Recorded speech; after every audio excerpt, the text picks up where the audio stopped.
Samantala, ito na Kaloy, nabilang mo na ba kung ilan ang probinsya dito sa Pilipinas na napuntahan mo? Naku, parang never ko binilang Pero medyo marami-rami nung flight attendant ako. Tama. Sa airport. Oh, at least, Nakalapag counted. ako sa airport nila. Counted Pwede na rin yun. Etong nakilala kasi natin, hindi isa, hindi dalawa, kundi 82 provinces sa Pilipinas ang kanyang napasyalan. Halos lahat na yun Sana goals. Ilang taon nga ang ginugol niya para makita at masilayan ang ganda ng halos buong Pilipinas. Narito ang nakakasana goals niyang kwento. Panoorin natin to. Pangarap niyo bang malibot ang Pinas? 82 provinces, Mapa Luzon, Visayas, o Mindanao. Hindi na lang puro tanaw. Yung experience, ano na yun lifetime mo na siyang madadala. At yung memories po na nasa iyo, mapapasa mo po sa mga magiging anak mo. Nagdadalawang isip ka ba mag-travel at i-book ang flight na yan? Nako, baka ito na ang sign. Grabe po yung fulfillment kasi nagagawa mo na po yung bagay na gusto mo. Where do broken hearts go? Para kay KZ, go na for travel.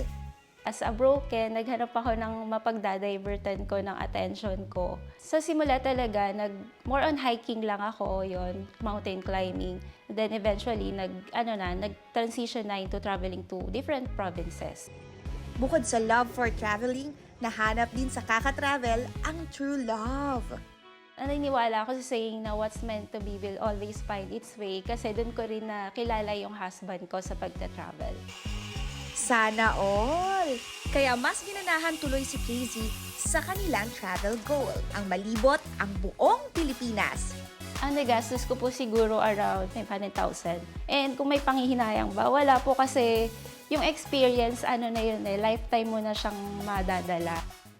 Kakasaba kayo sa pag-ikot sa 82 provinces in 7 years?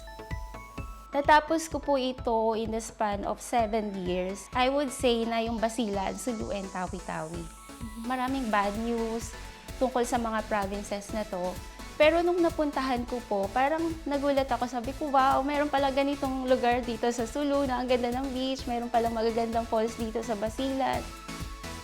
Ito na rin ang nagtulak kay KZ na simulan ang sariling travel agency.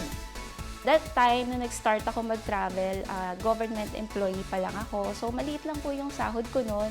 And then second naman is yung time. Kasi limited lang din po yung vacation leave ko noon. Grabe po yung fulfillment kasi nagagawa mo na po yung bagay na gusto mo at the same time, kumikita ka pa po. At para sa kanilang next travel goal? Siguro po ang next goal ko is, natapos ko na yung Pilipinas.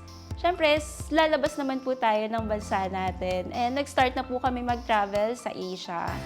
And sa susunod siguro, yung ibang continents naman. Sana all, di ba? Ang travel goal, talaga namang sana goal.